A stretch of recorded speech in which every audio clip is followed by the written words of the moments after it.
mim, Senhor Jesus, põe em seu coração, porque tudo que há dentro de mim necessita ser mudado, Senhor, porque tudo que há dentro do meu coração necessita mais de mim. Amém. Amém. Glória a Deus. Aleluia, glória a Deus. Eu gostaria de ler a palavra de Deus no livro de Lucas. Lucas, no capítulo 6, no verso 43, Meu Deus, aleluia. que diz: não há árvore boa que dê mau fruto, nem tampouco árvore má que dê bom fruto. Porquanto cada árvore é conhecida pelo seu próprio fruto, porque não se colhem figos dos espinheiros, nem dos abrolhos se vindimam uvas. O homem bom, do bom tesouro do coração tira o bem, e o mal, do mau tesouro tira o mal, porque a boca fala do que está cheio o coração. Amém, glória a Deus, por aceitar. Graças a Deus por mais essa palavra. O nosso Senhor Jesus, que apesar de não estar registrado em momento algum, Ele mandando ninguém escrever as palavras dele, né? Nós vemos no Antigo Testamento, Deus falava com o profeta e falava: olha, vai lá e escreve, né? Pega uma pena, pega uma folha, pega um papiro, pega e escreva, né? O que eu vou dizer para você. E tinha uns escribas, né? Especialistas em escrever aquilo que era passado de Deus para o povo, através do profeta, através de Moisés, através da própria voz de Deus ali no Monte Sinai. Mas Jesus, apesar de não ter dado essa ordem, muito do que ele ensinou ficou registrado. E esses registros devem servir de instrução, de guia, de mestra, de bússola para a nossa conduta, para a nossa vida. Tanto que quando alguém fala para mim que vai começar a ler a Bíblia, rapaz, eu estou à vontade de ler a Bíblia, eu vou começar a ler a Bíblia, como é que eu faço? Eu tenho uma Bíblia mais fácil, de onde é que começa, leio quantos capítulos por dia, como é que tal, e pede instruções. Eu sempre digo: leia primeiro Mateus, Marcos, Lucas e João. Depois que você lê, de preferência lê de novo, aí depois você venha lendo o restante da Bíblia. Por quê? Porque Jesus, ele na hermenêutica na teologia tem um termo que chama chave hermenêutica. O que é a chave hermenêutica? Quando você tem um texto complicado, você tem que pegar um ponto de vista para poder, a partir daquele ponto de vista, encontrar uma solução para aquele texto. E Jesus, ele é a solução para os textos difíceis da Bíblia. Amém. E Jesus, ele é o óculos por onde nós precisamos olhar o resto das Escrituras Sagradas. Jesus, ele é a própria palavra de Deus. Isso está escrito lá na Bíblia quando diz que no princípio era o verbo, né? O que é o verbo? A palavra. E o verbo era Deus. E o verbo estava com Deus. Todas as coisas foram feitas por Ele, e sem Ele nada do que foi feito se fez. De quem esse texto está falando? De Jesus. Então Jesus, ele é a palavra em si. Jesus, ele é a palavra de Deus. Então, quem conhece a palavra de Deus, conhece Jesus. Quem conhece Jesus, conhece a palavra de Deus. Mas quando nós vamos ler a palavra de Jesus de forma, vamos dizer assim, crítica, não não no sentido de procurar defeito nem nada, mas no sentido de, com os nossos olhos abertos, com a nossa mente aberta, com o nosso coração aberto, e principalmente quando nós tentamos nos livrar de toda aquela carga que nós temos de tradição, porque nós temos que pensar que com o passar do tempo, a religião foi se unindo a coisas e mais coisas. Nós vemos que isso acontece o tempo todo. Nós vemos que o evangelho foi pregado no Egito, alguns sacerdotes egípcios se converteram, e aí já começaram a pregar o evangelho já com uma misturazinha ali de alguma coisa egípcia. Os gregos conheceram o evangelho, se converteram, e aí saíram pregando e já pregam com alguma coisinha grega também. E assim nós vemos até hoje, nos dias de hoje, raízes de coisas como de cultos africanos, né, que dentro das igrejas nós temos vários rituais que são considerados rituais de religiões africanas, de religiões pagãs, mas que são comemorados e que são executados dentro do próprio culto. Ou seja, há isso é chamado de sincretismo, né? E uma palavra mais simples para isso é simples mistura mesmo. Há uma mistura, e aí com o passar do tempo, a igreja foi adquirindo essas misturas e essas influências culturais, e aí a gente acaba sendo influenciado por muitas delas. Aí tem também muita gente que simplesmente fala do que vem à cabeça, não tem muito conhecimento, a gente pega aquilo, guarda, e muitas vezes nos esquecemos de olhar para a palavra pura, né? Santa e imaculada de Jesus Cristo. Há ainda algo que o apóstolo Paulo advertia, e ele dizia: olha, Timóteo, cuidado, porque vai chegar um dia em que as pessoas não terão mais paciência para ouvir a sã doutrina. Eles vão estar com o ouvido coçando, e eles vão querer ouvir o quê? Vão deixar a sã doutrina, vão deixar a palavra de Deus para dar ouvido a fábulas. E eu sempre falo das fábulas, né? Sempre tem aquela historinha que a gente... Bonitas histórias, bonita. Ah, porque alguém entrou no supermercado, não tinha o que comer, e aí orou, e aí daqui a pouco alguém chegou com um carrinho, falou: enche o carrinho, leva embora. Quando chegou lá no caixa, na nota fiscal, estava escrito: porque o Senhor vos manterá, que não sei o que, e tal. E a gente, né, fala: que coisa bonita. É bonito. É bonito, as histórias são bonitas. Mas primeiro, a gente não tem convicção de que elas são verdadeiras. Elas podem muito bem servir de exemplo, né? Para a ética, para a moral, mas a verdade é que nós não sabemos se é verdadeira, e na minha humilde opinião são desnecessárias. Por quê? Porque nós temos a palavra de Deus, que é completa, e nós temos o Espírito Santo, que é quem nos ensina. E devido a esse afastamento que nós vivemos, isso aí não é novo, isso aí não é recente, isso é de muito tempo já que vem se afastando. Nós vemos que a chamada reforma protestante já aconteceu porque percebeu-se que a igreja, que aqueles que eram ditos como cristãos, estavam tão distantes do que a palavra de Deus ensinava que não dava mais para continuar daquela forma. Então foi idealizada e foi concretizada a chamada reforma protestante, que também, na minha opinião, erra no nome, porque o próprio Jesus disse que não dá para colocar remédio novo em pano velho, nem vinho novo em odre velho, né? Podia ser uma nova construção, né? A nova casa, a segunda casa, não sei, podia chamar de alguma coisa, né? Reforma protestante me parece uma coisa meio remendada, mas aí não é, né? Eu não estava lá para dar palpite no nome, também não vou falar nada agora. Mas tudo bem. O que eu quero dizer é que, quando nós vamos para a palavra de Jesus, quando nós vamos ouvir as mensagens de Jesus, eu percebo que Jesus, se fosse pregado ou itinerante nos dias de hoje, ele seria convidado para pouquíssimas festas para pregar. Se Jesus fosse um pastor nos dias de hoje, a igreja dele teria pouquíssimos membros.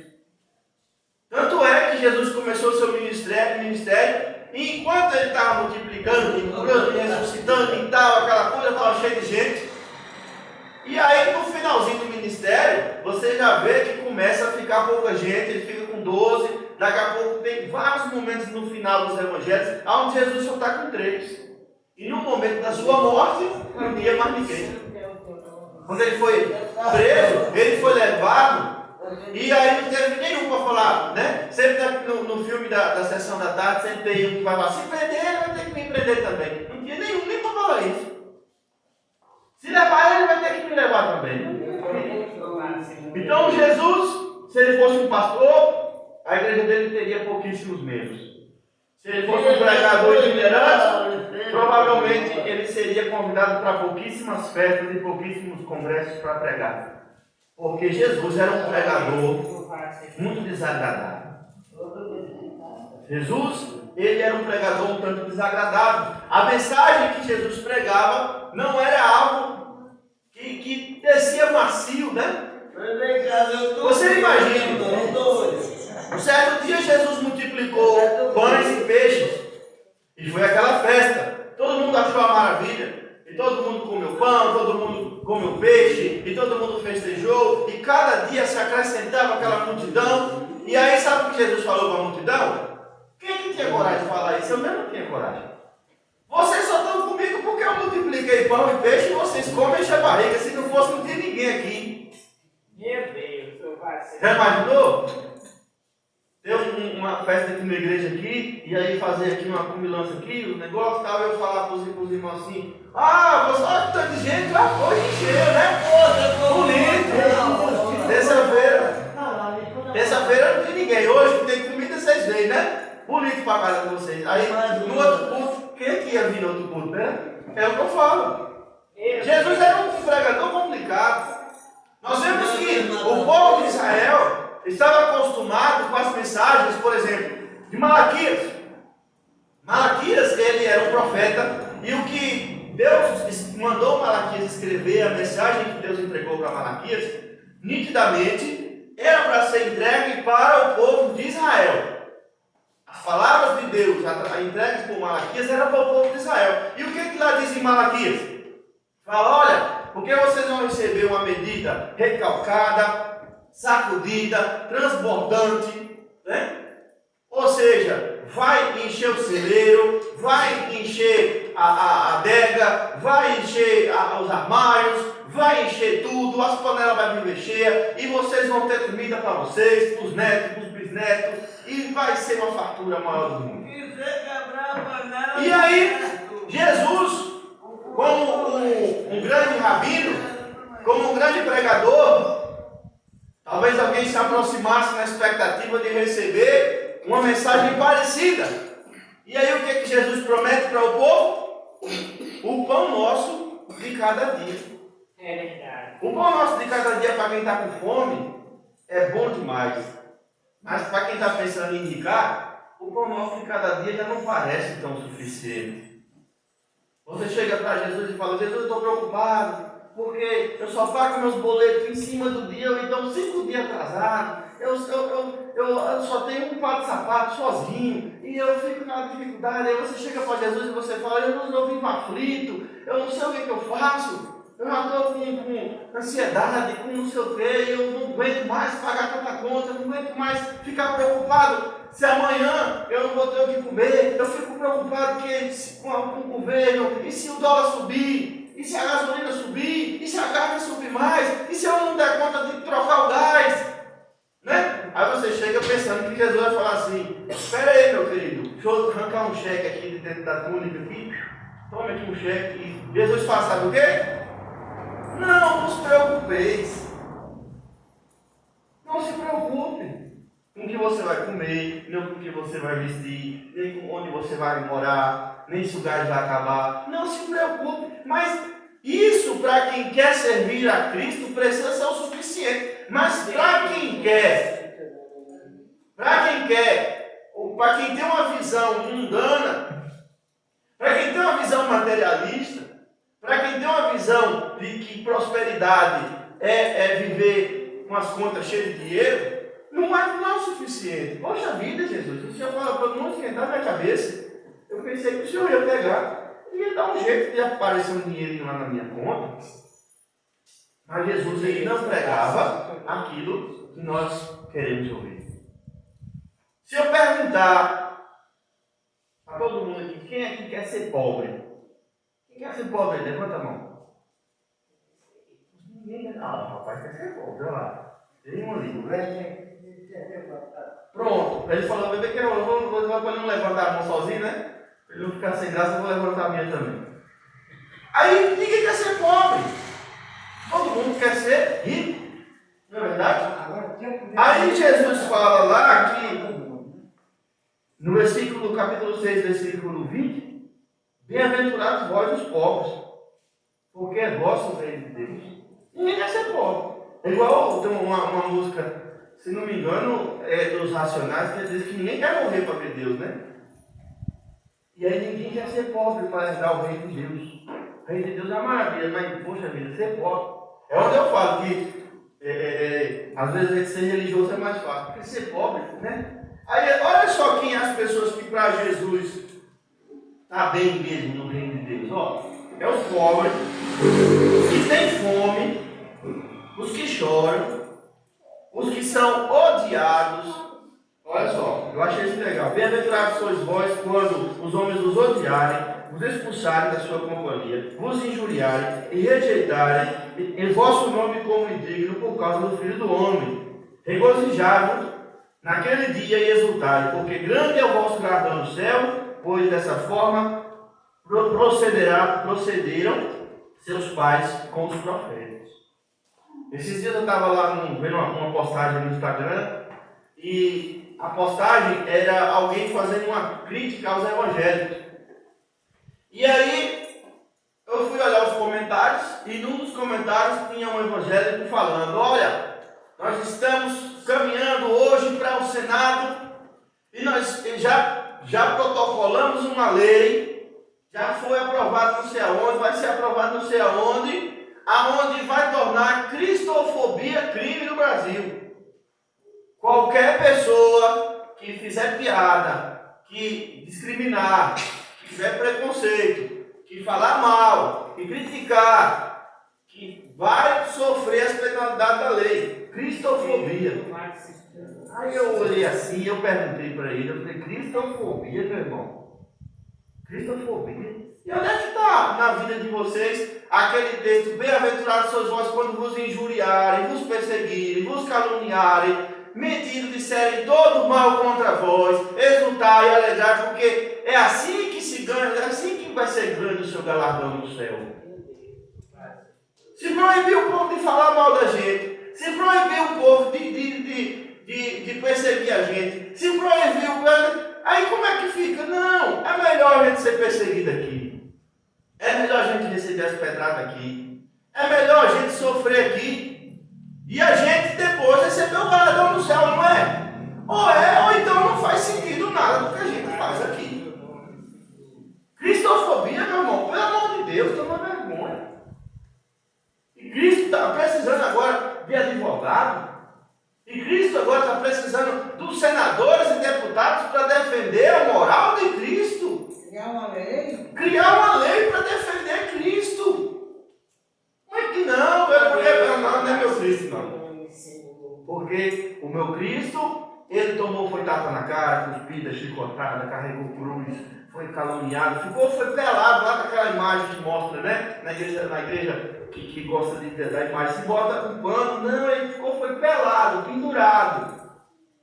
A desonra que era para alguém naquela época de ficar nu em público, um rabino, um homem sábio, um homem que tinha discípulos, que tinha seguidores, um homem que a palavra dele influenciava e influencia até os dias de hoje, aonde? Nu, pelado, pendurado, no meio de todo mundo.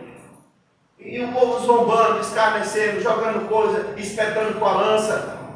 E ele não foi lá atrás de Deus. Ele falou, olha, se eu quisesse, eu pediria a meu pai, ele mandaria legiões de anjos e me livraria da mão de vocês. Agora não vou precisar. Ou seja, Jesus é um pregador muito diferenciado do que era hoje. E a gente, tudo que a gente quer, se a gente perguntar para alguém aqui, né? Se você tivesse o direito de escolher alguma coisa, ter 3 desejos, né, que nem Aladim, ou ter um desejo que nem Salomão, né? A maioria das pessoas, a maioria esmagadora, Pediria um bocado de dinheiro. Porque dinheiro resolve um montão de problema, né, irmão? Dinheiro resolve um bocado de coisa, né? Aí Jesus fala, mas ai de vós ricos, porque tendes a vossa consolação. Ai de vós que estáis fartos, porque vireis a ter fome. Ai de vós que rides, porque haveis de lamentar e chorar. E ai de vós todos vos louvarem, porque assim procederam seus pais com os falsos profetas. Olha, Jesus já não dá para, por exemplo, vamos homenagear fulano de tal. Já não dá para vocês um texto desse, né, irmão? Mas ele ainda deixou mais sério quando contou a história de Lázaro. Um mendigo, leproso, acabado. Ele mais moral no reino dos céus. Não, Jesus ainda fala pior. Ele fala prostituta, ladrão, publicano, entra antes de fora. Todo mundo quer o quê? Todo mundo. Eu ouvi a sua palavra. Foram que ouviram e deram crédito. Por quê? Porque não tinha nada. Quem não tem nada, o pão nosso de cada dia está bom. Para quem tem muito, o pão nosso de cada dia parece pouco. Jesus ele era um pregador um tanto desagradável. Todo mundo quer ter dinheiro para ter a tão sonhada estabilidade financeira. A tão sonhada o dinheiro trabalhando para você. Que coisa maravilhosa. E aí a gente vê pessoas, eu conheci a igreja tal, e desde que eu conheci tal igreja, a minha firma está valendo dobro, agora eu tinha um carrinho velho, agora eu tenho 2 carros, agora não sei o que, aí Deus olha e fala assim, ai de vós. Lucas, o que é que vocês têm para miserar? Aleluia. Todo mundo quer o quê? Meu Deus. Fartura é bom, mas fartura é bom mesmo, eu também quero ter fartura. Ainda mais eu, né? Eu gosto de comer bastante, então eu gosto de fartura. E aí, Jesus fala de vós que estão fartos. E aí, como é que eu fico nessa situação? Porque é difícil eu passar uma horinha sem estar com a barriga cheia. Todo mundo quer o quê? Ser feliz, alegria, festa, dar risada, abrir champanhe, estourar fogos, comemorar. Tanto é que a gente tem data em cima de data para se comemorar. A gente sai de uma data, a gente entra em outra, sai de outra, a gente entra em outra. Para quê? Para viver em festa, viver, né? E aí Jesus fala o quê para esse povo? Ai de vós. E aí ele fala, ai de vós, quando vos louvarem, vos elogiarem, né? Todo mundo quer o quê? Quer ser lembrado. Todo mundo quer ser lembrado. Quer ser lembrado no dia das mães. Quer ser lembrado no dia dos pais, quer ser lembrado no dia dos namorados, quer ser lembrado no aniversário, quer ser homenageado. Todo mundo quer o quê? Quando faz um trabalho bem feito, que alguém o homenageie. Poxa vida, você escreveu um livro, esse livro está sendo publicado e vendido em diversos países. E o povo fala, que maravilha.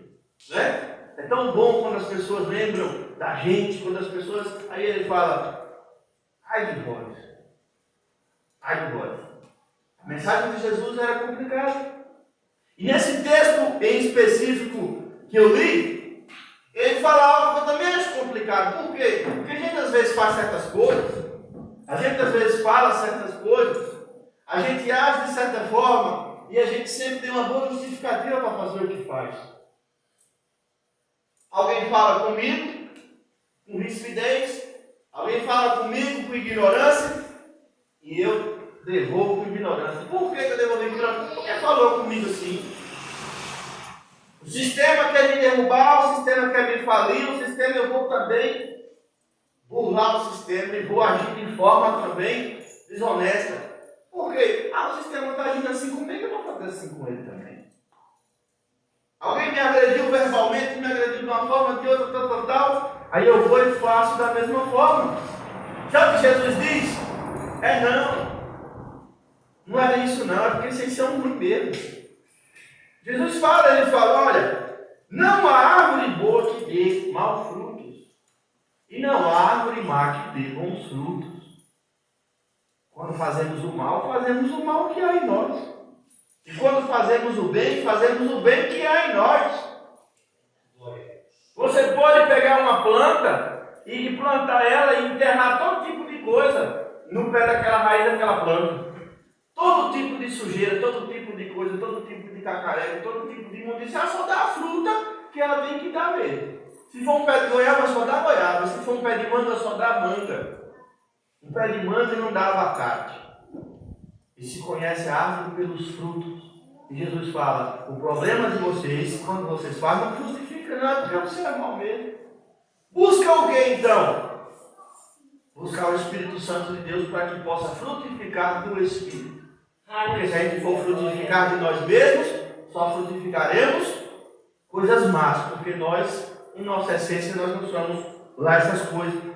E ele fala, o homem bom, do bom tesouro do coração tira o bem, e o mal, do mau tesouro, tira o mal. Outra coisa que nós devemos lembrar quando acontecer, quando vemos esses textos, nós lembramos, quando vem alguém totalmente desagradável, quando vem alguém tentando nos botar para baixo, quando vem alguém tentando nos caluniar, nos menosprezar, quando você vê uma pessoa com muita gritaria, muito fuar, muita ignorância, muita brutalidade, muita maldade, é porque dentro daquela pessoa há uma dor tão grande, há um sentimento de vazio tão grande, há um sofrimento tão grande que ele não consegue suportar sozinho. O que ele faz? Ele joga nos outros. Ninguém consegue fazer mal a outra pessoa mais do que o mal que já há dentro do seu próprio coração. Se você está sofrendo com a maldade de alguém, pode ter certeza que essa pessoa sofre muito mais com a própria maldade do que o que ela faz você sofrer com a maldade dela. É por isso que Jesus fala para nós não pagarmos o mal com o bem. Nós não pagarmos o mal com o mal, mas sim pagarmos o mal com o bem.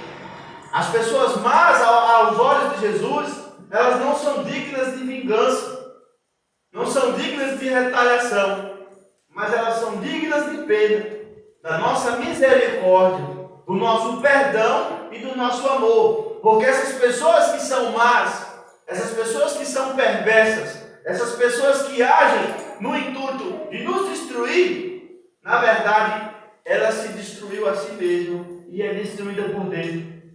Platão, 400 anos mais ou menos antes de Cristo, ele já dizia que é muito melhor sofrer uma injustiça do que praticar o mal. Ele falava que o homem bom é aquele que sofre a injustiça e não pratica a injustiça. Por quê? Porque quem tem justiça no coração não consegue praticar a justiça. Não é porque eu vou me esforçar aqui para seguir o mandamento de Jesus Cristo e não me arrebentar a tua cara. Não. A pessoa que tem Jesus Cristo no coração e frutifica coisas boas, nem que ela quisesse muito, ela não conseguiria praticar uma justiça. Nem que ela sofresse muito, ela conseguiria se vingar. Nem que ela tivesse todos os motivos do mundo, ela ainda não conseguiria fazer mal a outra pessoa. Por que não? Porque a gente só faz o que o coração está cheio. A gente só fala o que há no coração. E uma árvore boa, por mais que você queira, não consegue frutificar frutos maus.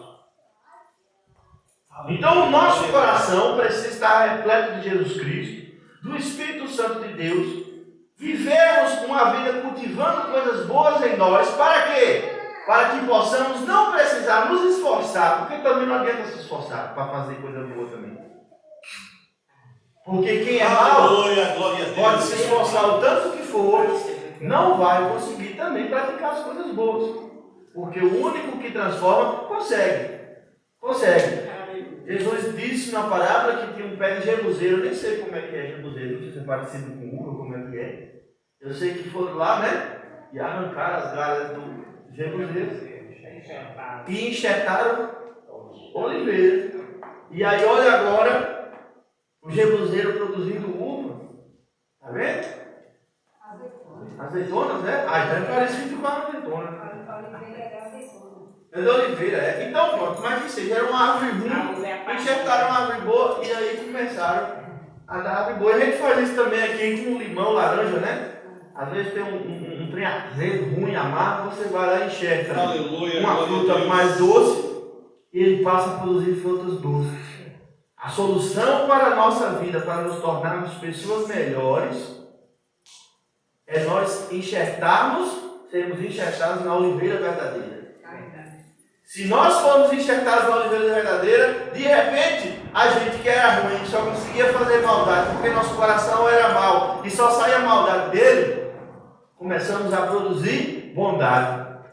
A gente que era água amarga, começa a brotar uma fonte de águas vivas dentro do nosso coração. Aleluia. Mas tudo isso devemos nos entregar a Jesus Cristo, obedecer a sua palavra e nos esforçar também, né? Porque Jesus disse que o reino do céu é tomada a força. E eu agradeço a oportunidade em nome de Jesus. Glória a Deus, aleluia, graças a Deus.